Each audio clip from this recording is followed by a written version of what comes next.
It's just really long so I can get a drink of water. Friends, I went to college. I lived in a house with 4 other guys. We all graduated, got married. We have kids. There are more kids than there are adults right now. But ever since we graduated college, every year in January, in the Pacific Northwest, where they filmed the Twilight series, we rent a cabin.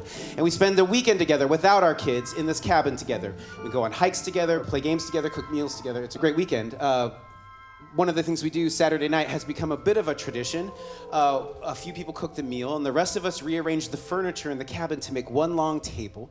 And then we sit around and have this meal, and we ask each other 2 questions. We say, what was your best moment in the last year? And what was your worst moment in the last year? So let's do that together. Who has number 1?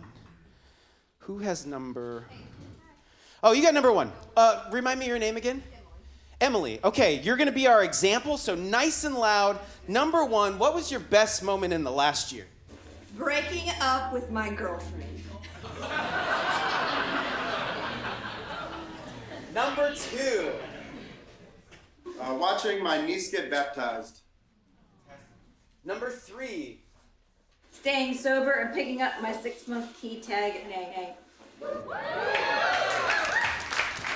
Yeah, that's fantastic.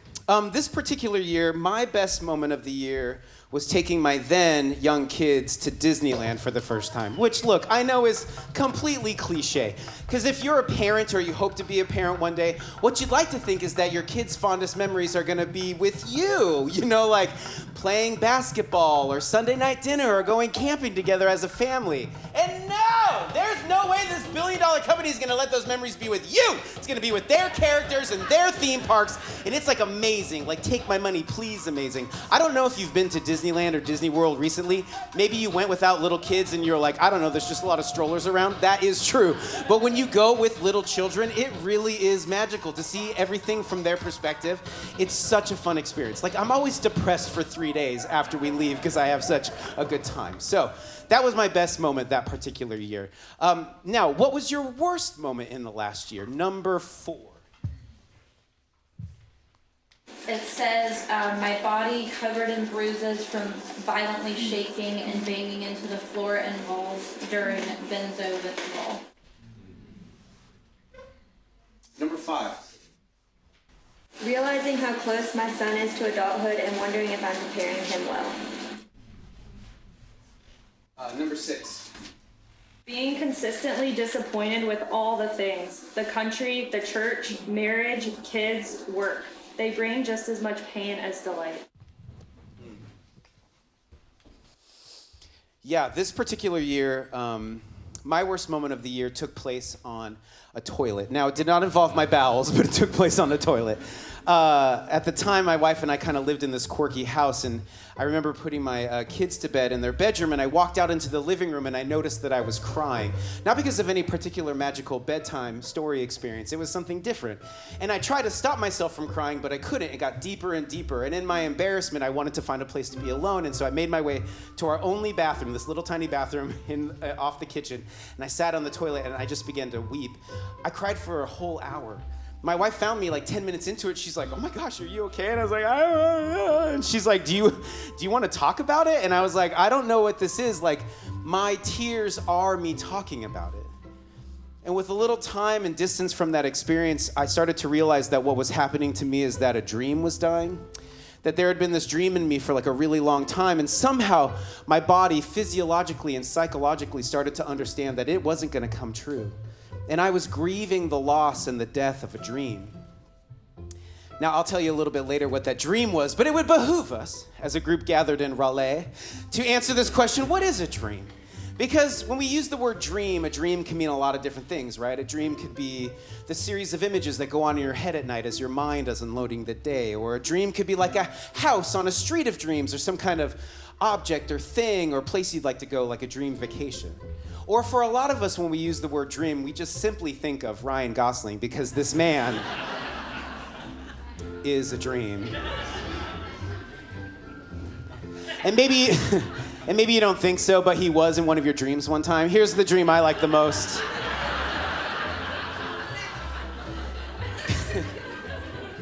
I just like that he was my dad in this one. I'm sure there's something to figure out there.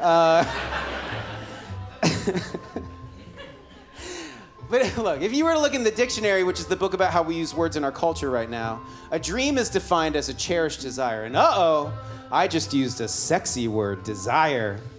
Desire is a sexy word. Desire is a sexy word because it means you want something. And I'd like to submit to you that what you want is not some kind of object or thing or place you'd like to go, but what you really want is to be the kind of person who can have that thing, own that object, go to that place. I'm a visual artist and I spend my time thinking about the images that are associated with the words we use. And when I was looking at the word dream, there was like 3 images that really helped me kind of come to terms with what I was talking about. The first one is a tuning fork. Now, if you happen to be in like a high school band or something, you know that a tuning fork, well, it looks like this, smaller, made of metal. And when you hit it, it creates a note, a tone, right? A tone that is created that all the other instruments attune themselves to. It's how a symphony becomes harmonious. When we talk about a dream, what we're saying is that there's a moment in my life, whether I got something or I'm somewhere, where everything is harmonious, everything's working together. When we say, I want to have it all, we don't mean I would like to have a lot of things in my life that are broken down and not working, right? We all have that neighbor in our neighborhood that has 14 broken cars in their yard. That's not having it all. When we say, I want to have it all, what we're saying is, even if it's a little bit, I want everything I have to be working together. I want to be the kind of person who's tuned in. The second one, I like to call the feeling suit. Now, imagine what you wear at home. Not when you think people might be coming over, but when you think nobody's coming over, right? For some of you, it's a cozy onesie. For some of you, it's some old basketball shorts you should have got rid of a long time ago. For some of you, like my neighbor from Scottsdale, Arizona, his favorite thing to wear at home is just flip-flops. And I wish we had a taller fence. That's all I'm saying. I can't unsee that. When we talk about a dream, what we're saying is like it's a time, a moment, a space where it feels really good to be in that space, right? It feels really comfortable and cozy. At least it feels better than what it feels like right now. Because now feels a little complicated and layered and maybe a little itchy, right? Like I want to be the kind of person who's comfortable in my own skin. And then lastly, put whatever kind of vehicle you want in there, but like some kind of vehicle of destiny. A vehicle is designed to take you on a journey, to take you somewhere.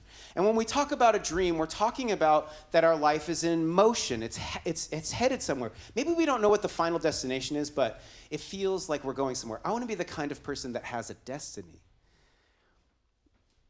We could just stop what we're doing here and we could go around and just ask each other, what was your best moment and what was your worst moment in the last year? And I bet for a lot of us, when we described our worst moment in the last year, it would sound like something like a death of a dream. That there was something you were hoping for, something you were headed towards, and all of a sudden you saw it dissolve in front of you, disappear, or just go away. And look, if a dream sounds like a beautiful song, then the death of a dream is like an awful sound you just want to get away from. And if a dream feels like a cozy onesie, then the death of a dream feels like a burlap straitjacket you can't get out of. And if a dream feels like you're headed on a road trip, then the death of a dream feels like you're broke down on the side of the road, on fire, and you have no backup plan. And it's at this moment, this is the moment that the voice of giving up will come to us. This is the moment that the voice of giving up comes to us. Now, before we get to the voice of giving up, it's really helped me in my life to do this exercise where I personify my fears. Because when we talk about fears or voices and stuff, they can remain vague or ethereal, right? But when you put a name to it, put some skin on it, you can kind of deal with it and talk to it. Like, in fact, every time I do public speaking, there's always this kind of moment where... Excuse me, friend. Listen, I'm so sorry. I know it's rude to interrupt in this sort of thing, but okay. I actually have a PhD in psychology, a master's in theology, and it's not a big deal, but I'm related to Leonardo da Vinci, so I know a thing or two about art. Oh, wow. And Wow. Again, sorry, these people seem lovely, but they just need to know that you're wrong. Okay. You're not telling the truth, okay. and you should be ashamed of yourself. Oh. So you should apologize to all these kind and obviously intelligent folks. Thank you. Sorry. So that's my greatest fear in public speaking, is like a moment like that. That was great, Brian. Thank you. Yes. Yes. I set that up and I still peed a little. Yeah. No, my greatest fear in public speaking is somebody's gonna stand up and be like, hey, excuse me, I'm way more qualified than you, smarter than you, and everything you're saying is a lie. And you should feel ashamed of yourself. And I will be like, you're right, I am lying. I do feel ashamed. I'm gonna go home. No refund on your tickets, okay? So, that was awesome. Sometimes I have to tell people that was a plant. I've had people email me like, did you ever talk to that guy? So, thought it was pretty obvious.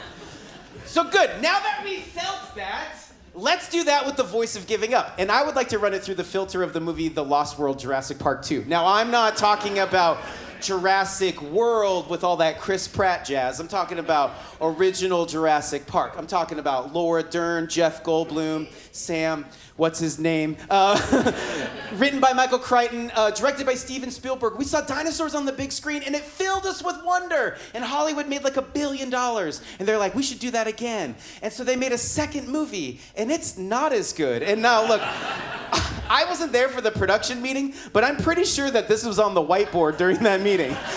And somebody was like, so we've had dinosaurs eating people on an island. How could we get to dinosaurs eating people in Southern California? And that's pretty much what the movie's about. And look, Steven Spielberg came back and directed this film, and he has given us many cinematic magical moments in our lifetime. But how he solves this problem right here is complete garbage. And we should not let him get away with it, all right? I could keep going, but let's move on. So, there's a Tyrannosaurus Rex walking around San Diego. It's thirsty, there's swimming pools, you get it. Okay, here's what the voice of giving up is like. You're in your bed at night, right? And you're like, you know what, I've always had this dream. I'm gonna start tomorrow on that dream. Yeah, I'm gonna get up early and I'm gonna start on that dream. Tomorrow is the day. And then this overwhelming presence comes into your bedroom, looks you straight in your soul and is like, give up. That's what the voice of giving up is like. So for the rest of tonight, we're going to refer to the voice of giving up as the Tyrannosaurus Rex of giving up.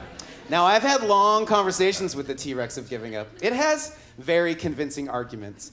And I'll tell you some of the things I've heard. But I'm curious, if you've ever heard the T-Rex of giving up, what has it said to you? Number 8.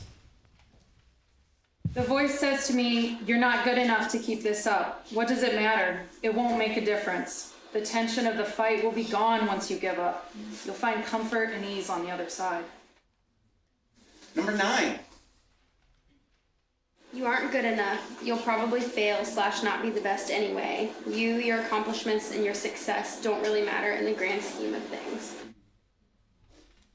Number 10. What's the point? This doesn't matter. Yeah, those are real familiar. If I was to sum up what I mostly hear, there's like 3 things I mostly hear. Here's how I would describe it. The first one is, nothing's gonna change. Hey, this miserable moment that you're having, this miserable day you're in, guess what? This is every day for the rest of your life. It's never gonna get better, it's never gonna change, it's always gonna be miserable. And thinking about doing misery for the rest of my life sounds completely uninviting. The second thing it says, you suck and are ugly. It gets really personal for some reason. Like knocks you on the ground, and like kicks you while you're down there. But what it's saying is like, hey, there's a path of success you'd like to walk down. And guess what? You don't have what it takes. In fact, there's something wrong with you that you're not in charge of that's always gonna prevent you from getting there. And then lastly, it says, you know what? Giving up is better than trying, or dying is better than living. And look, if we're gonna start talking about dying, we need to understand that dying can come on a spectrum, all right? Because you can binge watch something every single night to ignore the conversation you know you need to have. You can tap your phone endlessly or open a bottle to numb the pain that keeps calling your name day after day after day. And yeah, you can go all the way to the end and just be like, I don't even want to be here anymore. Now, the thing about this spectrum and the thing about this room is that there are those of us in this room, or at least we know somebody who's gone through some kind of like giving up, some kind of death, and been able to come back on the other side, and we can say, was it worth it or not? I had a friend who was addicted to video games. So much so it was like ruining their marriage. Like his wife was talking about divorce. They had a big argument one night. She goes to bed, and he's just like, whatever, I'm gonna blow off some steam. I don't have a problem. I'm just gonna go play some video games. And so he goes upstairs to play video games, and he's just blowing off steam, games, play. And then he looks out the window and he notices that the sun is coming up. He spent all night long playing games. And he realized what he was doing, and he picked up his Xbox and he walked it outside and he threw it on the ground, he stomped it into pieces. pieces. And he's like, I went and got help. And it turns out I went to therapy. I had all this trauma from childhood that the intimacy of marriage was bringing up, and I was trying to numb out. So I had this friend who kind of like chose this path of giving up, kind of a death, numbing out, and came back on the other side and said, no, man, it wasn't worth it. It was just distraction. Does that make sense? Like, we all have these kind of ways that we've kind of turned off or tuned out of different parts of our lives that kind of done a little death. But this ultimate death, this ultimate escape, this ultimate disappearance, like, does anybody come back from that? Like, can we ask anybody if it's worth it to do it? Like, are there those people in the world that we can talk to about it? Well, it turns out there are those people in the world. Since the creation of the Golden Gate Bridge, around 2,000 people have jumped off it right now to take their own life. And right now, there are 19 living survivors. One guy named Kevin Hines. Look, he had a tough go. He was orphaned really young, grew up in a tough foster care system, had a lot of undiagnosed mental health issues, and he got to a spot where he was like, I don't want to be here anymore. Nobody wants me. I want to get out of here. So he goes to this bridge, and he jumps off of it. He has this experience falling to the ocean that we'll come back to in a second. He hits the water. He lives. Somebody saw him jump, and they called the Coast Guard. And while the Coast Guard's coming to get him, he stayed alive. I kid you not, because a sea lion kept pushing his head above the water so he could breathe. They pulled him out of the water, and they're like, it's a miracle. You're a miracle. You don't understand how many bodies we pull out of here. Look, he fell a long ways, and he broke a lot of bones. He was puffy for a long time. But when he was well enough to leave the hospital, he went around to the other 18 living survivors, asked them about their experience falling to the ocean, and they all said they had the same experience, which in his words was this: the millisecond my hands left the rail, it was an instant regret. Everything that I thought was unchangeable about my life turned out to be completely changeable. The actual only unchangeable thing in this moment was falling to the ocean. So if we know somebody or we're in this conversation, could we just make Kevin our friend? Our friend who's actually gone all the way and been able to come back and said, nah, there's nothing for you there either. But what do we do when our dreams die? Because to dream is to desire, and to desire is to want, and to want is to want to be here. And if you don't want to be here, being here can be really, really hard. It can be really hard.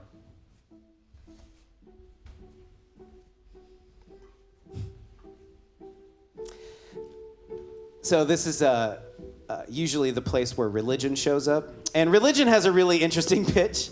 It'll go, hey, I see that you have this hole in your heart, and I see that you keep trying to fill it with the rectangle of sex, drugs, and rock and roll, and it doesn't fit. No, it doesn't.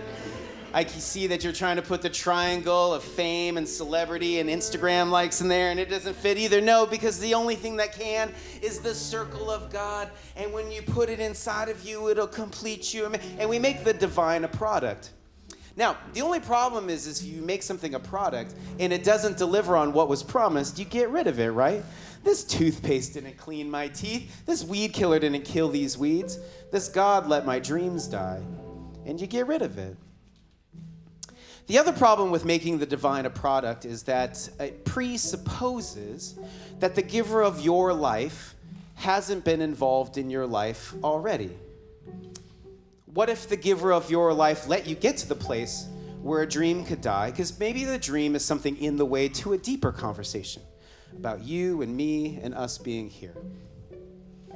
We call this guy now St. Ignatius of Loyola. He's dead. But in the 1500s, he was alive. He was Spanish. He was good with a sword, rascally with the ladies. One time they were fighting the French, and he's doing his thing, and then boom, he gets hit in the leg with a cannonball, like you did back then. And he goes to the hospital for a year. And while he's in the hospital recovering, they didn't have much to do, and they didn't have robust libraries, but they did have some scriptures and some like stories of saints, and he read them, and it transformed his life. So much so, after a year, when he was well enough to walk, he gathered his sword and his shield and his vestments and all his armor, and he walked to the nearest monastery, and he laid it at the feet of the monks, and he said, I want to renounce my ways as a warrior. I want to spend the rest of my life serving God. This is the man who founded the Jesuits, if you've ever heard of them. He also developed this thing called spiritual practices. And Ignatius, in his writings, he said, actually the way that the giver of your life speaks the loudest about your calling, your vocation, it's actually through your desires. That sexy, sexy word. But it takes some discernment because desires, yeah, they can lead us to flourishing, but they can also lead us to destruction. And we've all kind of seen this, right? Somebody might have the desire for wealth and they turn out to be open and generous and like a really good version of themselves. But some people go down the path of wealth and they become closed off and greedy and like the worst version of themselves. Two people might desire one another physically, relationally, sexually, emotionally, and you have to discern if you're willing to do what it takes to build the vocation of a relationship. You might have a desire for a certain kind of occupation in the world, and you have to consider and decide if you're willing to do what it takes to develop a skill and the time and commitment. Walking the path of desire always involves some kind of sacrifice. And I'd like to submit to you, to walk the path of desire, you're going to have to sacrifice your dream. Look, what's the difference between a dream and a desire? I'm not trying to get all semantics on you, all right? But how about this? A dream is a version of your life that you've never brought your vulnerabilities into. When you've imagined a dream scenario, you've never brought your weaknesses or limitations into that vision. And look, our vulnerabilities are not necessarily our weaknesses and limitations themselves. It's more about our relationship to them. How do you feel having weaknesses and limitations? Do you feel like it's something in the way? Or, and this is what tonight's about, maybe they are the way. Look, I had a dream die.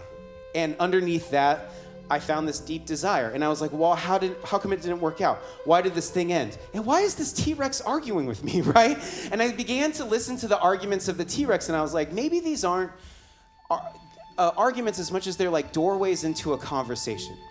And as I started to listen to him, I was like, you know what? I have to go into this. And I started developing these kind of counter arguments, or we could say mental health, spiritual practices against these, so I could walk this path of desire. And so for the rest of the night, I want to discuss these arguments and the practices, but we're not going to do that in a drab way. No, we're going to do it in an artistic way.